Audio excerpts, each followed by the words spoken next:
ഭാഗ്യമെന്ന് പറഞ്ഞത് ജയേട്ടനെ പരിചയപ്പെടാൻ പറ്റിയെന്നുള്ളതായിരുന്നു.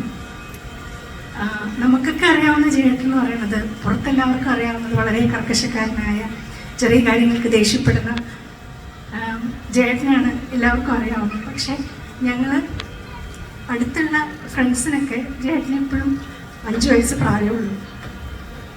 ചെറിയ ചെറിയ കാര്യങ്ങൾക്ക് വാശി പിടിക്കുക. എന്നാൽ നമ്മൾ വളരെ സ്നേഹപൂർവ്വം നമ്മൾ ശാസിക്കുകയാണെങ്കിൽ അത് മിണ്ടാതെ കേട്ടിരിക്കുന്ന ജയേട്ടനെയാണ് ഞങ്ങൾക്കൊക്കെ പരിചയമുള്ളത്. എന്തെങ്കിലും ചെറിയ ഗിഫ്റ്റൊക്കെ കൊടുക്കുമ്പം വളരെ കൊച്ചുകുട്ടികളെ പോലെ സന്തോഷിക്കുന്ന ജയേട്ടൻ. ഞാൻ പലപ്പോഴും വിചാരിച്ചിട്ടുണ്ട്, മിക്കവാറും എല്ലാ ഗായകരെയും പോലെ അതേ ശബ്ദത്തിൽ പാടുന്ന ഒരുപാട് ഗായകരെ നമുക്കറിയാം. വലിയ വലിയ സിംഗേഴ്സിൻ്റെ അതേ ശബ്ദത്തിൽ അതേ രൂപത്തിൽ ഒക്കെ പാടുന്ന. പക്ഷേ ജയേട്ടൻ, എനിക്ക് തോന്നുന്ന ഒന്നേ ഉള്ളൂ, മലയാളത്തിൽ ഒരു ജയേട്ടൻ മാത്രമേ. ജയേട്ടൻ സുപ്രഭാതം പാടിയാൽ എത്ര ഇരുട്ടത്ത് മലയാളികൾക്ക് പ്രഭാതം.